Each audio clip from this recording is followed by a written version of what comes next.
दरम्यान अंबरनाथ मतदान केंद्रावर मतदानापूर्वीच पोलिंग मशीन उघडल्याचा धक्कादायक प्रकार समोर आला आहे। याची चौकशी करावी अशी मागणी शिवसेना प्रभाग क्रमांक 5 चे उमेदवार शैलेंद्र भोईर यांनी केलेली आहे। या परिस्थितीचा आढावा घेतला आमचे प्रतिनिधी किशोर पगार यांनी। अरे 5 इलेक्शन आम्ही पण बघितले, एक पण नाही खोलत नाही मशीन इथं। तुम्ही तुमच्या तिकडचे नियम इथं लागू करता का? नेमका काय प्रकार आहे, काय झालं होतं, काय सांगाल? नाही, तांत्रिक बिघाड वगैरे काही नाहीये। आम्हाला कळलं का मशीन वगैरे आले तर आम्ही बघायला आलो।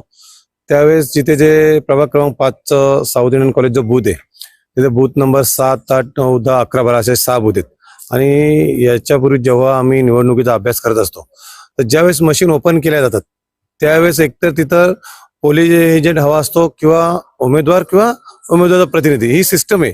यांनी इथे कोणीही नसताना यांनी सगळ्या 6च्या 6 मशीन ओपन केलेले आहेत आणि त्याच्यात एका मशीनवर तर त्यांनी प्रॉपर मतं देखील टाकून बघितलेली आहेत। आणि अजून आमचं संशयाचं कारण असं आहे का ज्यावेळेस आम्ही इथे आलो त्यावेळेस आमचा भारतीय जनता पार्टीचा जो उमेदवार आहे त्याचा भाऊ इथे उभा होता आणि आम्ही जेव्हा इथे आलो तेव्हा तो काही सेकंद इथून पळून गेला। कारण आज देशभर मध्ये जेव्हा निवडणूक होतात तेव्हा ईव्हीएम वर हा संशय व्यक्त केला जातो का ईव्हीएम हॅक होतो किंवा ईव्हीएम मध्ये काही सेटिंग केली जाते, तर आज आमच्या डोळ्यासमोर झालेलं आहे। त्यामुळे नक्कीच ईव्हीएम मध्ये काहीतरी गडबड वगैरे केली असेल असा आमचा संशय आहे। तर जे निवडणूक अधिकारी असतील किंवा जे कर्मचारी आहेत त्यांची बदलीची आम्ही मागणी करतोय। त्यांच्यावर कारवाई केली पाहिजे। तर ज्यांनी ही छेडछाड केली कोणताही नसताना तर त्यांच्यावर कारवाई होऊन त्यांची देखील इथं बदली केली पाहिजे।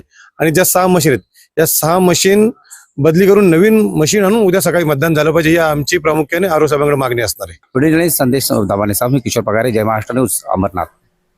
दरम्यान त्यासोबत प्रदीप पाटील यांच्याशी सुद्धा संवाद साधला आमचे प्रतिनिधी किशोर पगारे यांनी। काय कसा प्रकार आहे, पाहता या प्रकार? हे तर अडीचा डाव आहे आणि आता जर ईव्हीएम मध्ये पहिल्याच बटन दाबून जर मतदान घ्यायचं तर कशाला मतदान करता, कशाला निवडणूक घेता?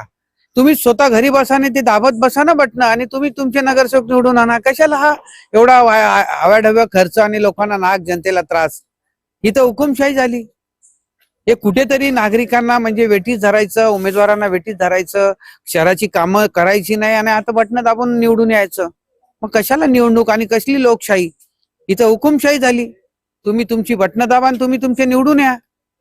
हे चुकीचं, हा रडीचा डाव आहे, याचा आम्ही निषेध करतो। आणि ह्या इकडच्या सगळ्या पेट्या बदली झाल्या पाहिजेत आणि पुन्हा त्या सीलपॅक होऊन पुन्हा त्याचा निवडणूक व्यवस्थित पुन्हा निवडणूक घ्या, अन्यथा ह्या वार्डापुरता निवडणूक स्थगित करा। अन्यथा या वार्डापुरती निवडणूक स्थगित करा असं पाटील यांचं म्हणणं आहे।